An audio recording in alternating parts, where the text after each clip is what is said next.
First of all, thank you. Before I begin, I have had a number of requests to record this particular workshop because small talk is very relevant to everyone. Is anyone not want to be recorded today? Please let us know by sending a message to Kat King, our co-host. And when we fix the recording later, we will edit you out. But if you don't mind being recorded, then please stay on the line, of course.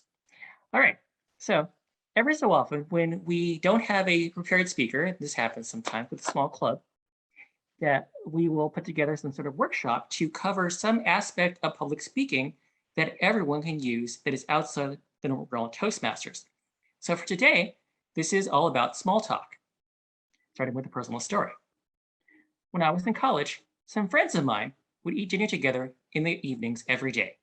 The hardest thing about it was they need to talk about various things than just eating. And ever so often, you run out of things to talk about with classes, and that kind of gets old. One of my friends would point out the lulls in conversation, like it was an event. With great aplomb, he would say, "Ah, it's silence packet number 2267." And we'd all laugh, and we'd start talking about something else. He was a master of small talk. Oftentimes, we'll spend social time in the company of others, not for business, but just in random situations. And small talk is defined as talking about a very little of import, and that is the art of talking to fill those awkward silences where you're just standing around or sitting with the other people and no one is saying anything. Now, some of us are gifted talkers.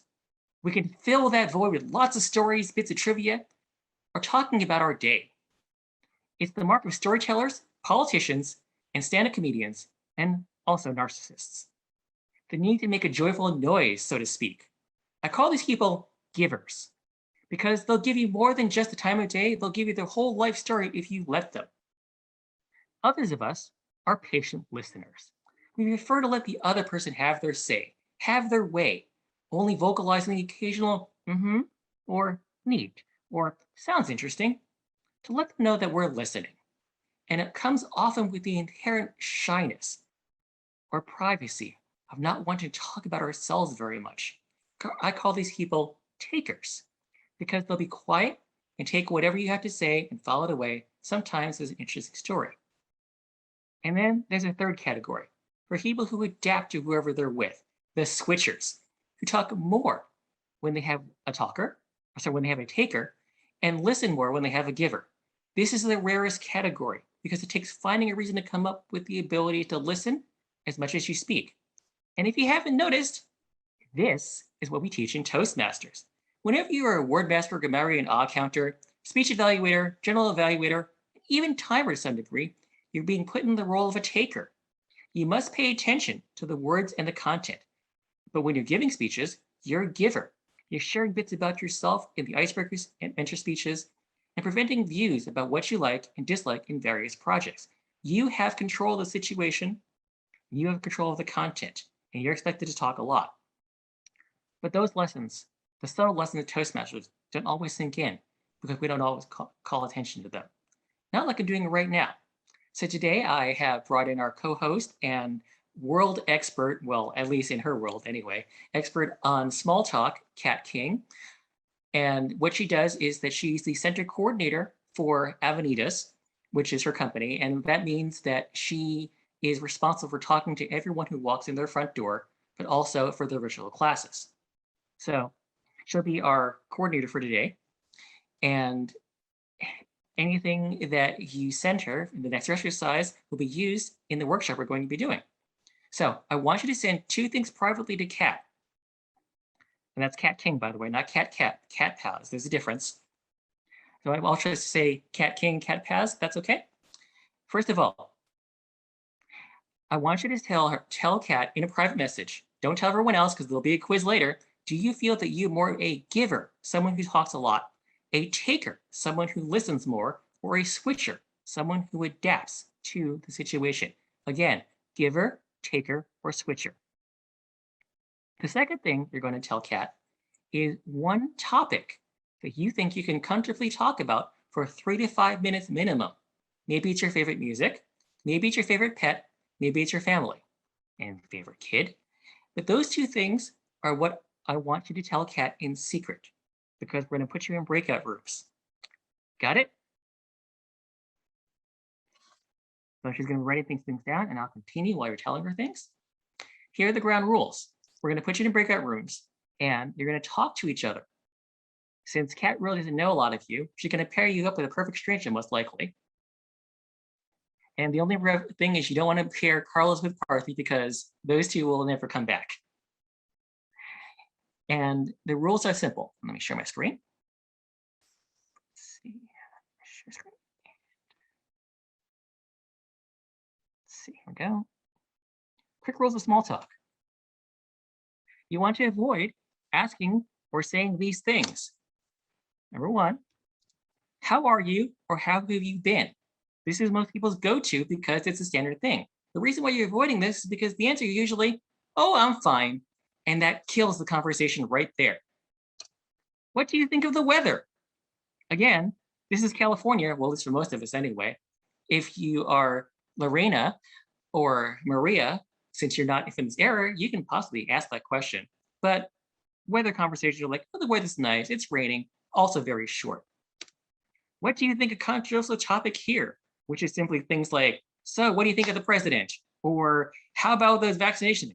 Don't ask that question unless you know the person is on your side because that's dangerous. And why I say it's dangerous is because you can get into a very long rant fest. That's not what you want in small talk. Small talk should be harmless, friendly, get to know these kind of things.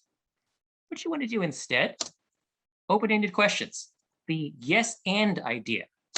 Have you been doing anything interesting recently? Those are good ones to ask because that cannot be answered with yes or no, or occasionally not much, but usually you can talk about things. How are your projects going? And also if you need to move the window with the people on it, you can grab the top and drag it over like this. How are your projects going? That's safe, even if someone isn't working. Asking how's your job doing is bad if someone's unemployed. Do you have any plans for the holidays or weekend? It's always a safe one. And my favorite, what's something you really enjoy doing? So these are things that you can ask that will get you a response better than short answers. Got it? Okay, Kat, are we ready with the breakout rooms? Oh, I didn't realize I was supposed to be making those now. Oops. I can be, yeah. Okay, so set up people breakout rooms. And you wanted 2 per or 3? Two per. And if you have an extra one, put yourself in the room with that person. Let's see. All right, does anybody have questions so far while she's setting it up for us? I'll stop sharing this. Okay.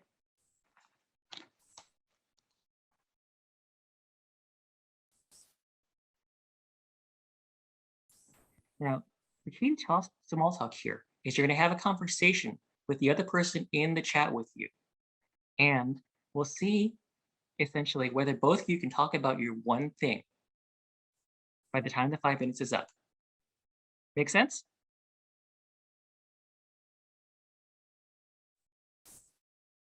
Yes, I have a question. Yes. So we're supposed to ask questions to each other or just listen in the breakout room? You're just going to pretend you're in a normal conversation with the person, like say in the hallway or something, and you want to try to talk about your thing if possible. You don't have to, but there should be somebody talking at all times during those 5 minutes. And I will time you from this end, and I'll close the breakout room when those 5 minutes are up. And you'll understand why I'm doing this when you get back out. So how long were we doing it was 5 minutes, correct? 5 minutes, yes. Okay, so the breakout rooms will automatically close after 5 minutes. Yes, awesome. Okay, and then the countdown, there will be a countdown timer for the last 30 seconds, so you know to wrap up. All right, and we are ready to go. I'm gonna go ahead and open all of these rooms. There we go. Welcome back, everyone. So I'm going to pick someone from each team to speak up, unless you want a volunteer person. So from room 1, Carlos and Parthy, do you have a volunteer for your room? Okay, he's pointing at me. Okay, let me Okay, go. Carlos, first of all, since I know both of you are expert givers, did you find that your room was balanced? It was. It was. Okay. It's funny because we didn't have to ask many questions. We just went with the flow, with the conversation. And also I learned something new from Party today. So thank you, Party. Building a relationship, one sentence at a time. I love that. Okay, that's something to talk about in a future meeting. And so did you find it easy to transfer control back and forth? You just kind of talked to each other? No, it was easy. Okay, cool. All right, Parthy, you have anything to add? Parthy, are you mute? I can't think of anything. I think Carlos covered it very clear, very well. The conversation was very smooth, and while we are both givers, we're also good listeners. That's one of the skills we learned from hosting, for example, table topics. It's something we learn to not just be able to listen to what the person's saying, but also got to respond and reciprocate, which is a skill that's very important as well. All right, sounds good. Room 2, Kat and Radhika. Radhika, what did you learn about Kat? I learned that on the weekend she likes to go to yard sales, and but this weekend she did not get to go. She went only once, and she had a hard time finding candy. She was in a rush to go get some candy for trick-or-treating, and ended up going to Lanardi's and getting some candy at the last minute. Okay. And Kat, what did you learn about Radhika? I learned a lot about Radhika today. She enjoys parties, even though they're for 3-year-olds. She is very helpful to her 14-year-old daughter in putting together her Halloween costume. And Radhika and I shared the experience of never being able to go trick-or-treating before. We are the givers of candy and never have been takers of candy. Okay, thank you for demonstrating that one of the art things of small talk is finding common ground with the person you're talking with. Because once you find that common ground, you have something to talk about going forward. All right, room 3, Lorena and Maria. Maria, is Lorena a giver or a taker? Or a switcher? I'm not sure. I think it's better to ask Lorena, but I think in our conversation, the one we had, I think we were both switchers because the conversation was very balanced. I think everybody was talking and we built it like sentence, not so long sentences, and answering back. We found a lot in common, although we're in different parts of the world. The most interesting part was that we have the same weather today. It's 8 degrees. I'm not sure how much is it in Fahrenheit, but it's a little bit cool. Anyway, okay. It was a very interesting conversation. And Lorena, I heard when I popped in briefly and was being mostly invisible, I heard you talking about Toastmasters. What would you talk about if you didn't know the other person was a Toastmaster as an idea? Yeah, I think Maria asked me, how did I find your club? And I was telling her that on Mondays, I'm a little free and I have this time to connect. So I found your club on the website and she told me that, well, she's here because her mentor recommended this club. And also because in Germany, the clubs that are close to her, the time is not great for her. All right. Now, I think from what I know, little I know about you, Lorena, and what I know about Maria being her mentor, both of you are more takers than givers. You tend to like to listen to the other person, and you ask questions that make the other person talk about themselves, which is perfectly fine. But it also means that if you have a giver, they tend to run you over. So that's interesting. Number 4, Bifeng and Karam. Okay, B, I want you to tell me what you learned about Karan. Oh, I want to welcome Karan back to the San Francisco area. he graduated from pharmaceutical school last year, and he moved back to South California, like close to his parents. But in very few time, like 2 months, he's coming back. His company moving back to San Francisco, so he just came back to San Francisco to look for apartment last weekend. Ah, interesting. And Karen, what did you learn about B? Yes, so there was a lot of harsh rain in the Southern Bay Area a week or so back. That unfortunately resulted in a portion of B's apartment to get flooded and her gutters to get clogged. So she has to call a maintenance man to help repair and dry everything. Also, yesterday, in addition to while it was Halloween, she visited her local temple as well. Okay. And did you offer any advice to her on any of those topics? I said make sure to let them handle it. Me personally, I'm not handy at all. So whenever it comes to fixing or maintaining anything, I let everybody else handle it and I just watch. Okay, sounds good. And one of the things about Smalltalk is that when someone tells you about a problem that they're having, being able to offer some sort of advice, be it just let the meeting skill take care of it, or hey, I know a guy who does really good work with that thing, or like for instance, someone tells me they have a back issue, I say, I have a chiropractor I could recommend. Being able to do that helps you participate in the conversation, and maybe they might have a resource in you that they didn't know they had before. That's the value of being a taker. And finally, Feng and Louisa, what was one thing that you talked about that surprised you to find out about the other person?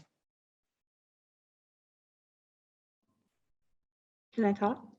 Yes. Okay.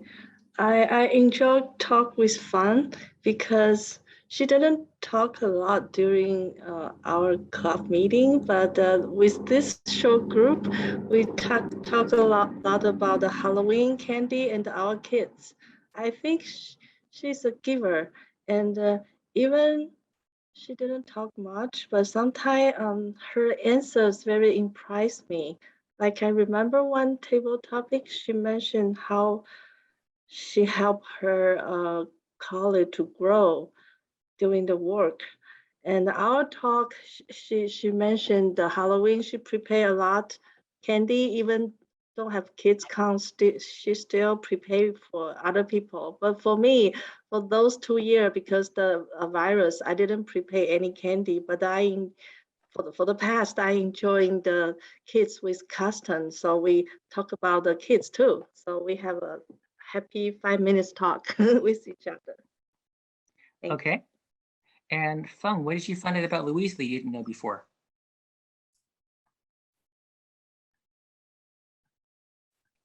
If you're talking, can't hear you. Yes. Hi. Okay, there you go. Yeah, like she mentioned that we talk about kids. I know that she have a kid went to college in Cornell, New York, University in New York, and she been in New York once. For me, when I think that if I have a kid in New York, I would travel a lot. But for her, she mentioned like too far away. She been in New York, visit New York only once, and I never been in New York, and I would like to travel in the future. And Luciana, I would really appreciate the way she speak, and then in the toast in the speak. Giving the speech, she very good. Her English very well to me, and she been here after me, but I still have a lot to learn. So that's what I learned from her. All right, thank you very much. And here's the thing that kind of surprised me. Louisa rates you, Feng, as a giver. And I know that you tend to not like to speak up very much, but it sounds like that in one-on-one conversations, you open up a lot more when you're comfortable. So here is my thought for all of you. Did it feel weird talking to a stranger about your topic? Did everyone bring up their topic? When it was able to? Would it feel different if you were talking to someone who you knew was not a Toastmaster? These are all reasons why practicing small talk with other Toastmasters is fine, but eventually you want to take these skills out to the whole wide world. So, I'm checking the time for a second. We may be able to do another breakout room, but I want to move on to a very important lesson. And that is finding a way to change the subject, which I'll cover in a little bit. But first of all, I want to show you our resident expert here, Kat. I'm going to be a taker, and you need to get me to open up a little bit. You can start by talking about yourself, and then prompt me to add my 2 cents, because this is what's going to happen sometimes if the one person you're talking to isn't comfortable talking. So go ahead, Kat. So I just start talking to you about anything. So I got a new game over the weekend. It's really fun. I spent a lot of hours on it. Do you like to play games? Not really. I'm not much of a game person. I read sometimes. What is it about games that you don't like? Do you just not have enough time? They're really hard these days. I mean, they're all about this, the do things really fast and shoot things, but they're just kind of not interesting to me. What was the last game that you played? Has it been a while? I don't remember. Yeah. It's been a while. Do you like things like crossword puzzles or Sudoku? Yeah, crossword puzzles are fun. Crossword puzzles basically show me that I'm not as stupid as I think I am. And I can figure things out by like cheating a little bit. But yeah, that's how it works. You have to find the thing that the person is interested in, even if your original gambit fails. Okay, now here's the opposite version. Hey, Kat, good to see you. I've got a great story to tell you, and it's about the science of optics and why the color magenta doesn't actually exist. It's pretty cool, and I hope you listen. For starters, the human eye only has 3 different kinds of cones: red, green, and blue. So for anything that isn't those things, your eye doesn't actually see them. And they're not actually colors. So if you see something that's say like both red and green and put together, that's yellow, but yellow doesn't actually exist as a color. It's our brain tricking us into seeing that yellow is a color. And similarly, red and blue making purple, purple doesn't exist either. It's in our head saying, oh, it's red, blue. So people out there decided we're going to call it purple or magenta. And you didn't stop me. Oh, was I supposed to stop you? That's okay. That happens sometimes. We could do it again. I'll. That's okay. Don't worry about it. Have you ever met someone who wouldn't stop talking? People who overshare? Well, how do you stop them? Polite folks like Kat here will give that person the ability to run until they run out of things to say and they finish. But for small talk, if you are dealing with a giver, then what you need to do is actually interrupt them sometimes. I'm going to share this real quick. Share screen. Okay, sure. Let's see. How to politely interrupt people. Yes and statements. You can say things like, yes, that's interesting. I'd like to look at myself, and that way you can change the subject. Interrupting permission. Things like, can I comment about that? Interrupt me there. Can I jump in here and relate a similar story? And this is that common ground thing again. But the idea here is that if someone is talking too much and you feel like you're being crowded out of the conversation, you have the ability to ask for forgiveness, so to speak, by asking permission to interrupt by interrupting. Make sense? And finally, excusing yourself. This will happen in meetings, especially ones that there's this hard time limit. You can say, we're a little pressed for time, so I'd like to move on. We can continue this discussion later. Ideally, you should continue the discussion later, but if someone's dominating the conversation and you have to go, pretty much you can just kind of use the time as a thing. And that's what the timer is for in Toastmasters. So kind of keep that in mind. All right. Everyone have that idea? Does everyone want to do another breakout room, or do you want to see another demo with myself and Kat? Any preferences? I think probably a breakout room.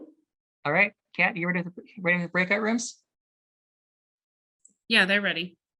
All right, in that case, go forth and practice. You'll be paired up with a different person this time, and try to share the different thing with the topic with that person if you can. See you in 5 minutes.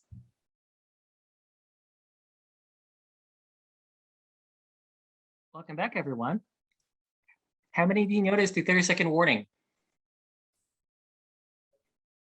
See, sometimes your conversation might be interrupted for whatever reason, and hopefully keeping your place on where you were will help you continue the conversation with that person later.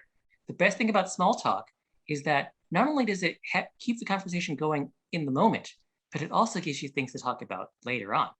While we were out, Kat and I were talking about mantis shrimp. Kat, do you want to talk briefly about mantis shrimp? Yes, so I remember reading something about the mantis shrimp, about their color receptors. They have 16 color receptors compared to the 3 that humans have. So they can see, as Jeff had said when we were talking about it, that they see colors that we don't necessarily know exist.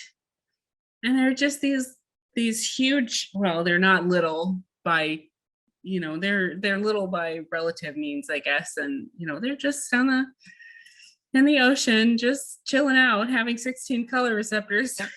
Kat, we're running a little short on time here, but I know we can talk about this later. This hadn't worked, by the way.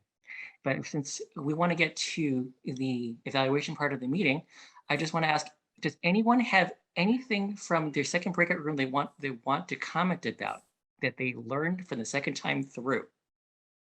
And can you please raise your hands, that way I can see you. Take me off of calendar. Anybody have anything to contribute? Parthy. I think I had to work hard not to be too much of a giver. And the coaching session helped. Yeah, because if you have recognized you're a giver, pulling the other person into the conversation is super important. Anyone else? Okay, going once, going twice. I think that applies to the takers also.